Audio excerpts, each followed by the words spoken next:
un podcast de Cooperativa. Hasta total despacho, Comisión de Hacienda de la Cámara vota la mega reforma después del gambito del gobierno en la presentación de enmiendas. No necesitamos un tsunami de indicaciones, sino un huracán de inversión, dijo el presidente Kast ante los empresarios inmobiliarios. También aludió a Matei.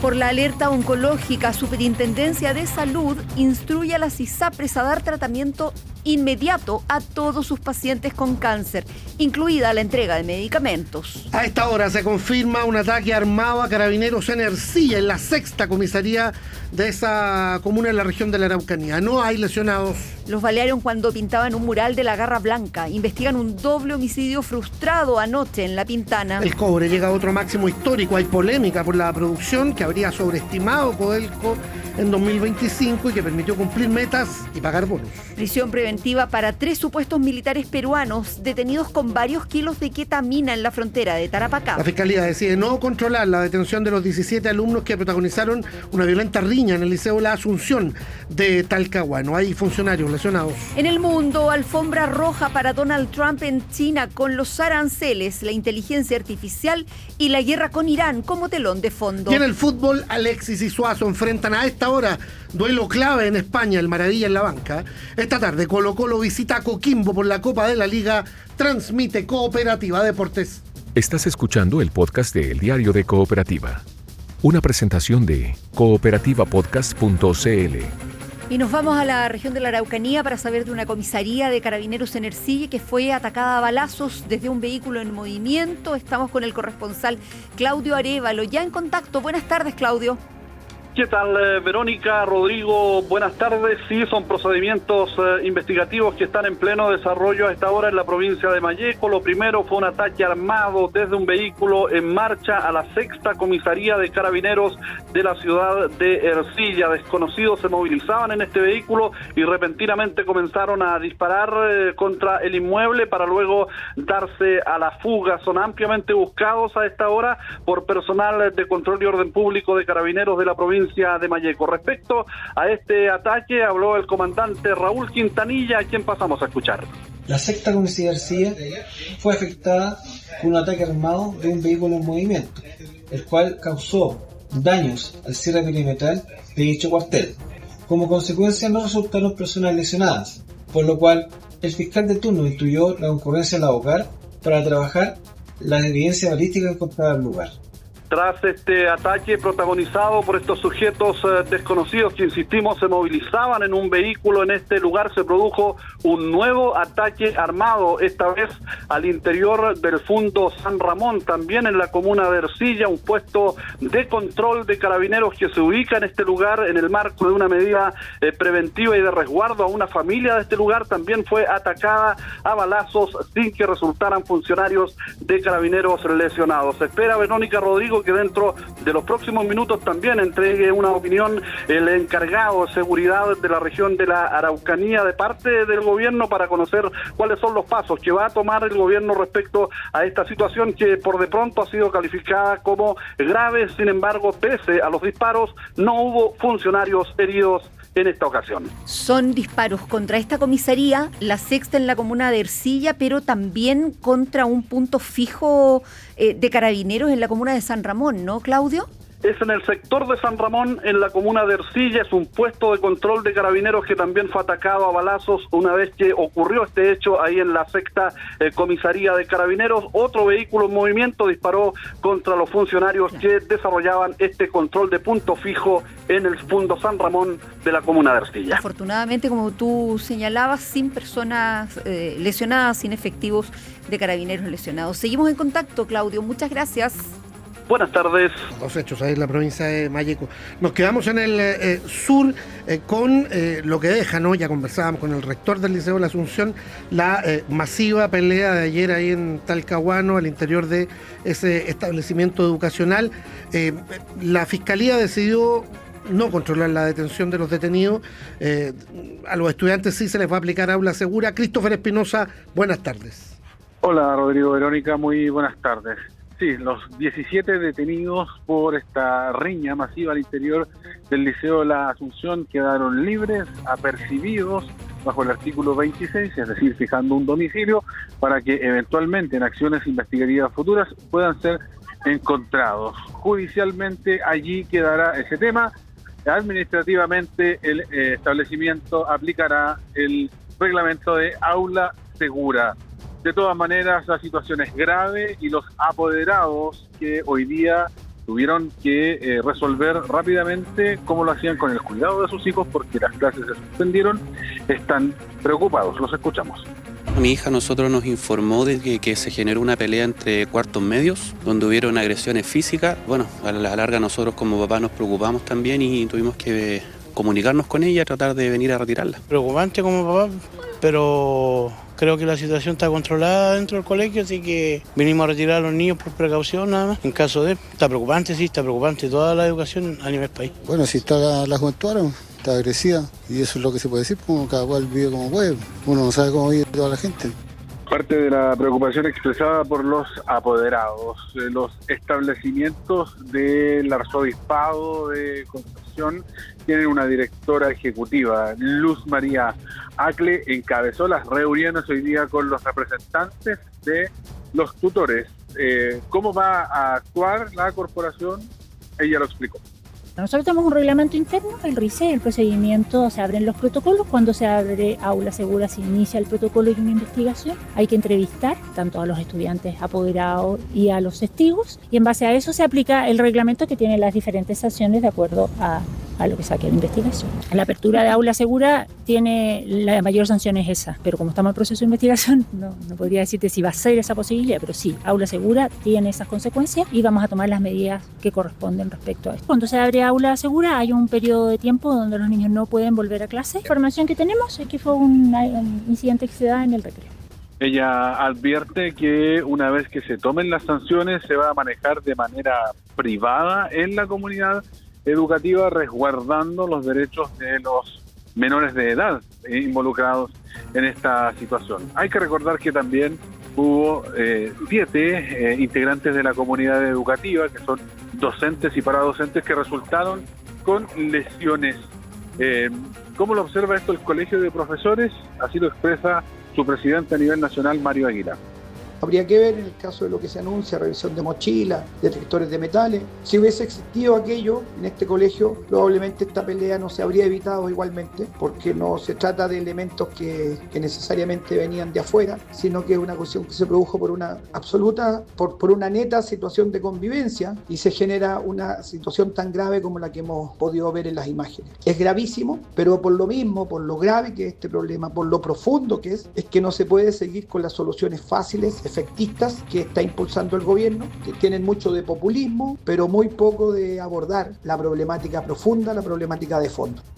Seguirá entonces este caso su resolución vía administrativa, aplicando el reglamento e invocando aula segura, donde la sanción máxima allí, Rodrigo, Verónica, es la expulsión del establecimiento. Sí, conversábamos hace minutos nomás con el rector del Liceo La Asunción. Eso se va a poder revisar ahí en cooperativa.cl a la espera del resultado de ese sumario, de esa investigación interna. Christopher, gracias. Que estén muy bien. Seguimos en regiones, nos vamos al Norte Grande, indagan posibles vínculos del tren de Aragua con los 3 militares peruanos detenidos con ketamina en la región de Tarapacá. Estamos con el corresponsal Hans Gotterbarm. Buenas tardes. Hola, ¿qué tal, Vero? Buenas tardes. Sí, tal como ya lo adelantabas, el Ministerio Público junto al OS7 de Carabineros están indagando posibles vínculos del Tren de Aragua con estos 3 militares que fueron en los últimos días detenidos y también formalizados luego de ser hallados aproximadamente 5 kilos de ketamina que transportaban bajo la modalidad de ovoide, fajados y también ingeridos en su organismo cuando fueron sorprendidos también por una patrulla del OS7 de Carabineros que realizaba controles a buses interurbanos en el kilómetro 1839 de la Ruta 5 Norte. Respecto a esta misma situación, pudimos conversar con el fiscal jefe del Tamarugal, Milton Torres, que entregó detalles. Fueron sorprendidos a bordo de un bus y gracias al can detector de drogas por el personal del OS7 de Carabineros, manteniendo consigo adosado y en el interior de su cuerpo diversa cantidad de droga, que resultó ser finalmente más de 1 kilo cada uno de ketamina.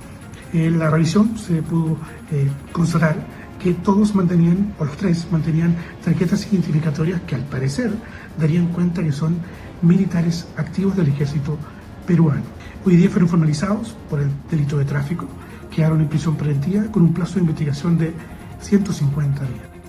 Claro, tal como señalaba el persecutor, fueron formalizados por el delito de tráfico ilícito de estupefacientes, luego que se les encontrara aproximadamente 5 kilos de ketamina. ¿Por qué se indaga precisamente este eventual vínculo con el Tren de Aragua? Porque es precisamente esta organización criminal que se encarga de la comercialización de este tipo de drogas, de sustancias, principalmente la ketamina en Latinoamérica.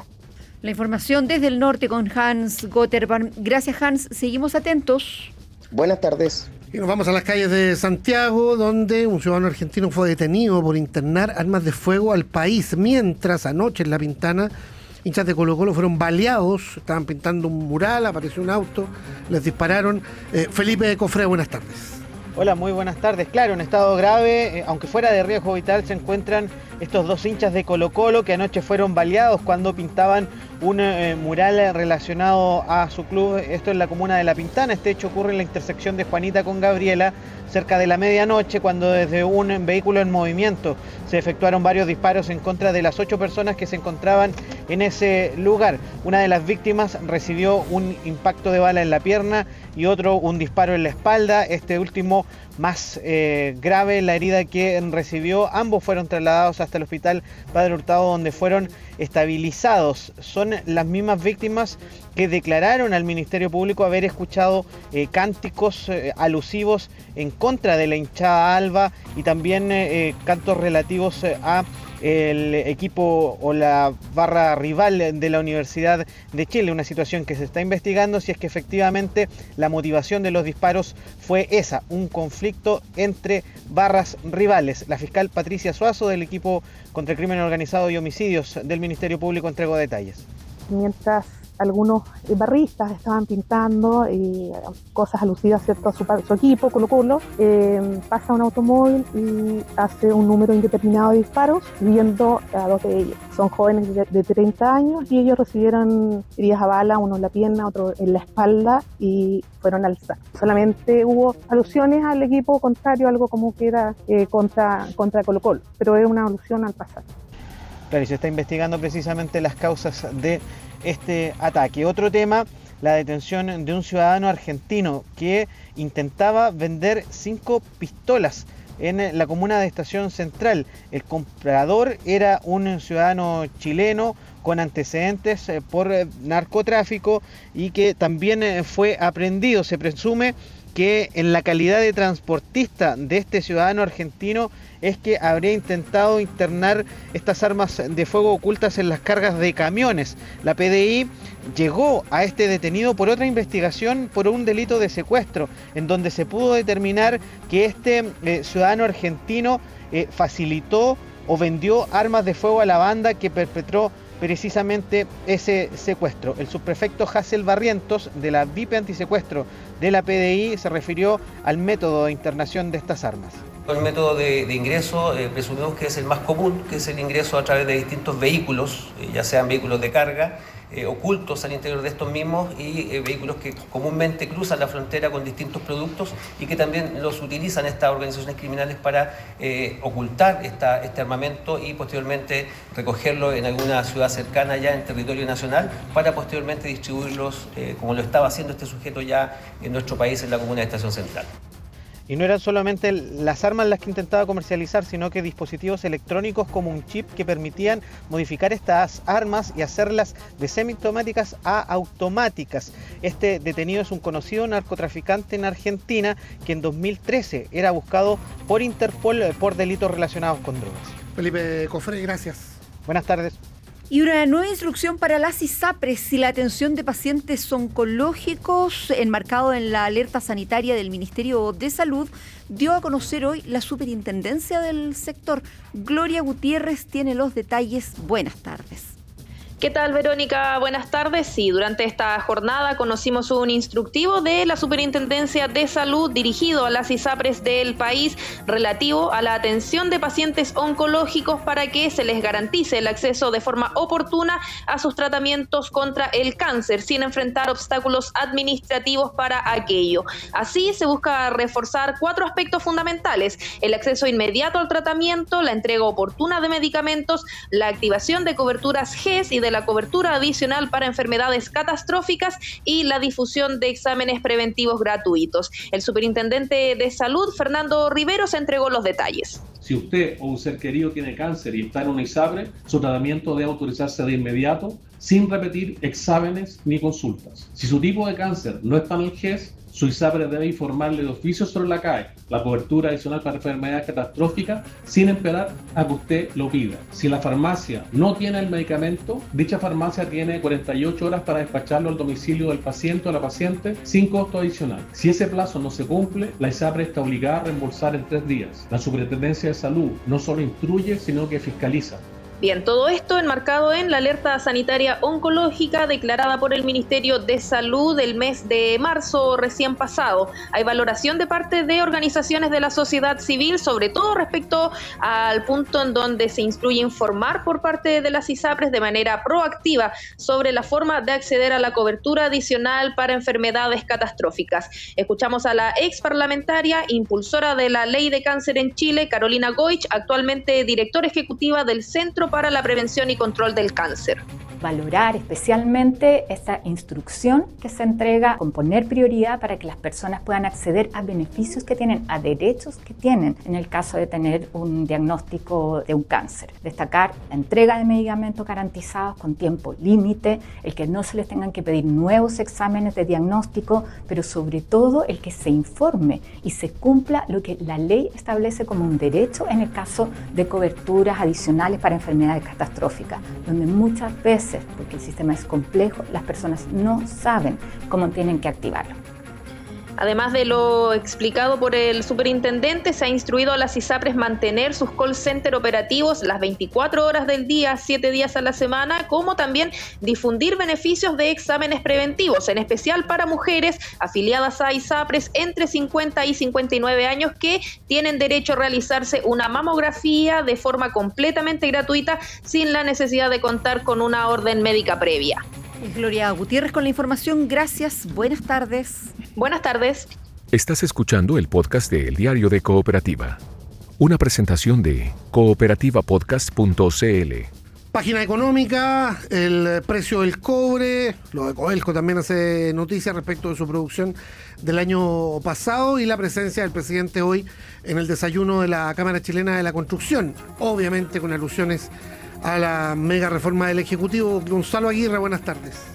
¿Qué tal? Buenas tardes. Y por segunda jornada consecutiva, el precio del cobre registró su precio histórico en la Bolsa de Metales de Londres. Hoy cerró sus transacciones en $6.39 la libra y un incremento de 1,62% con respecto al día previo. Se mantiene la tendencia con restricciones de oferta, riesgos operacionales y menor disponibilidad del metal rojo a nivel internacional. Eso cuando, ya lo decías, surgen además cuestionamientos a Codelco en base a datos preliminares de una auditoría interna por una eventual sobreestimación de la producción de cobre durante el 2025, en particular en diciembre de ese año, que permitió alcanzar las 172.000 toneladas de cobre propio durante el año, con la inclusión de 20.000 toneladas sin realizar las coordinaciones necesarias, todo cuando entre enero y noviembre la producción promedio era cercana a las 105.000 toneladas. Sobre esta situación escuchamos el comentario de Jorge Riesco, presidente de la Sociedad Nacional de Minería Sonami. Todo lo que sea aclarar bien las cifras y ver exactamente cuál es la información correcta va a ser bienvenido para todo el mercado, incluso Codelco, el principal productor, pero no le asigno mayor dramatismo. Estos son procesos que tienen que darse, digamos, para que el directorio y las autoridades tengan toda la información necesaria para tomar sus decisiones. Y si había algunos cambios que hacer en cuanto a algunos elementos que no se estaban considerando de la manera adecuada, bueno, lo que va a hacer eso es redundar en una mejora de la gestión. por este tema, desde Codelco señalaron que la auditoría interna se encuentra actualmente en desarrollo y aún no ha concluido, por lo que no corresponde adelantar conclusiones mientras el proceso siga en curso. Y en otros temas, hoy partió la Semana de la Construcción, a cargo de la Cámara Chilena de la Construcción, en un evento que contó con la participación de varios ministros y del presidente José Antonio Kast. El manejo responsable de los recursos públicos, la evaluación oportuna de proyectos de inversión y el proyecto de reconstrucción fueron parte de los temas abordados por el timonel del gremio. Alfredo Echavarría destacó medidas como la ampliación de beneficios para viviendas de FL2 y la exención transitoria del IVA a viviendas nuevas, y sugirió además complementar aquello con una extensión del subsidio a la tasa de créditos hipotecarios. Hubo igualmente un respaldo a esta mega reforma, lo escuchamos. Con todo, estimamos y lo reafirmamos, el proyecto de ley va en la dirección correcta y sí insistimos, y sobre todo mucho al Poder Legislativo, en la importancia y la urgencia de su rápida tramitación. El no hacerlo, el dilatar eso, obviamente mantiene en situación de espera al sector y eso solo profundiza la crisis. Luego de aquello tomó la palabra por cerca de 30 minutos el presidente José Antonio Kast, quien destacó las gestiones realizadas por sus ministros en estos primeros 2 meses de mandato y también los compromisos para los 4 años de gobierno. Sobre la tramitación de la mega reforma y el momento económico que enfrenta el país, estas fueron parte de sus declaraciones. Estamos llegando al 1 millón de desempleados, estamos sobre los 2 millones de personas en la informalidad, estamos en crecimiento cero. Bueno, eso es lo que nosotros le estamos planteando, que actuemos, no necesitamos un tsunami de indicaciones, necesitamos un huracán de inversiones, eso es lo que necesitamos. Y aquí, haciendo las cosas bien, vamos a lograr el proyecto de desarrollo de Chile. Aludiendo a su participación del 2025 en el evento, entonces como candidato a la presidencia, el mandatario volvió a traer una pelota de fútbol con la metáfora de que esta estaba trancada previamente y la entregó ahora como regalo al gremio de la construcción para que en ese lado de la cancha ahora se puedan hacer los goles. Palabras del mandatario esta mañana. Gonzalo, muchas gracias. Buenas tardes. Y vamos al Congreso a hablar precisamente de la mega reforma. Se espera una extensa jornada de votación hasta total despacho en la Comisión de Hacienda de la Cámara. Jorge Espinosa Cuellar, buenas tardes. Sí, ¿qué tal, Verónica? Buenas tardes. En un rato más, desde las 15 horas, la Comisión de Hacienda de la Cámara retomará las múltiples votaciones todavía pendientes para despachar esta misma noche la reforma tributaria contenida en el proyecto misceláneo del Ejecutivo, para que mañana mismo lo vea la Comisión de Medio Ambiente en la parte que le corresponde. Entre las indicaciones presentadas por el gobierno y que van a ser vistas hoy, hay una que incorpora un artículo nuevo que permitirá a la Tesorería General ofrecer convenios de pago a los deudores de créditos estudiantiles, el CAE, quienes deberán pagar un pie y luego hasta 48 cuotas mensuales, según sea el convenio, sin nuevos reajustes ni intereses. Y si una vez terminado ese plan de pago queda algún remanente de la deuda, la Tesorería podría condonarlo total o parcialmente. Desde la oposición habló al respecto el diputado independiente e integrante de la bancada del PPD, Carlos Bianchi. Bueno, me parece bien. Todo aquel que ha evadido una responsabilidad, el Estado hoy día no está en condiciones de poder seguir aceptando aquello. Así es que todo lo que sirva para poder efectivamente atraer dineros al Estado, eso se hace necesario. Por lo tanto, yo acojo una medida como esta. Vamos a ver el detalle, vamos a ver la letra chica. Esta propuesta no estaba en el proyecto original del gobierno y desde Renovación Nacional, su jefe de bancada e integrante de la Comisión de Hacienda, Diego Chalper, celebró que haya sido incorporada, pero de paso advirtió que hay otros artículos respecto de los cuales votarán en contra. En buena hora este gobierno activó a la tesorería para la cobranza del CAE. Para nosotros ha sido impactante el nivel de morosidad indeseada que había, porque una cosa es que una persona no pueda pagar, pero otra cosa muy distinta es que pudiendo pagar no pague. Por ejemplo, el artículo 8 que tiene que ver con la relativización de la propiedad intelectual es algo que desde Renovación Nacional lo vamos a votar en contra y en los términos actuales la verdad que no estamos en condiciones de poder apoyar la eliminación de la franquicia del CELS. Con la discusión política ya desatada, en abril, el mes pasado, diputados de la UDI, Flor Weisse y Jaime Coloma, anunciaron una indicación para excluir de los beneficios tributarios a las autoridades como ministros y parlamentarios, varios de ellos con gran patrimonio. Un tema que resurge hoy precisamente por la declaración de patrimonio e intereses incompleta de la titular de Ciencias, Jimena Lincolao, y su revelación de que otros de sus colegas de gabinete estarían en la misma situación. La comprometida indicación de la UDI nunca ingresó y el presidente de la Comisión de Hacienda, el republicano Agustín Romero, señaló que es imposible considerar esa idea por injusta.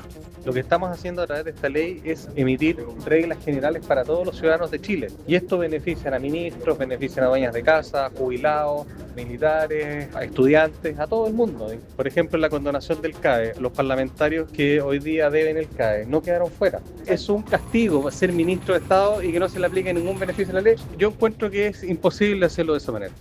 Sin embargo, ha habido otras leyes tramitadas por el Congreso en que sí ha habido este tipo de exclusiones, como por ejemplo cuando se dejó fuera a los ministros y parlamentarios de un reajuste al sector público o cuando quedaron impedidos de hacer retiros de fondos de pensiones. En el transcurso de esta tarde se tendrán que votar, entre otros, la rebaja del impuesto a las grandes empresas, la exención del pago de contribuciones a los adultos mayores, la suspensión durante un año del cobro del IVA por compra de viviendas nuevas, entre otras materias. Y además, hace pocos minutos, el Pleno de la Cámara Baja aprobó ampliamente y despachó al Senado el segundo proyecto del gobierno para enfrentar la violencia escolar. El primero, recordemos, escuelas protegidas, y este es el que establece nuevas agravantes por delitos cometidos contra la comunidad educativa.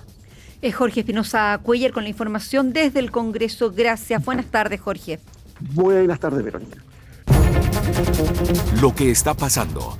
Síntesis informativa de El Diario de Cooperativa. Hasta total despacho, Comisión de Hacienda de la Cámara vota la mega reforma después del gambito del gobierno en la presentación de enmiendas. No necesitamos un tsunami de indicaciones, sino un huracán de inversión, dijo el presidente Kast ante los empresarios inmobiliarios. También aludió a Matei. Por la alerta oncológica, Superintendencia de Salud instruye a las ISAPRES a dar tratamiento inmediato a todos sus pacientes con cáncer, incluida la entrega de medicamentos. A esta hora se confirma un ataque armado a carabineros en Ercilla, en la 6ª comisaría de esa comuna en la región de la Araucanía. No hay lesionados. Los balearon cuando pintaban un mural de la Garra Blanca. Investigan un doble homicidio frustrado anoche en La Pintana. El cobre llega a otro máximo histórico. Hay polémica por la producción que habría sobreestimado Codelco en 2025 y que permitió cumplir metas y pagar bonos. Prisión preventiva para 3 supuestos militares peruanos detenidos con varios kilos de ketamina en la frontera de Tarapacá. La Fiscalía decide no controlar la detención de los 17 alumnos que protagonizaron una violenta riña en el Liceo La Asunción de Talcahuano. Hay funcionarios lesionados. En el mundo, alfombra roja para Donald Trump en China con los aranceles, la inteligencia artificial y la guerra con Irán como telón de fondo. Y en el fútbol, Alexis y Suazo enfrentan a esta hora duelo clave en España, el Maravilla en la banca. Esta tarde Colo-Colo visita a Coquimbo por la Copa de la Liga. Transmite Cooperativa Deportes. Aquí termina el podcast de la segunda edición de El Diario de Cooperativa. Encuéntralo de lunes a viernes en cooperativapodcast.cl o en tu plataforma de audio favorita.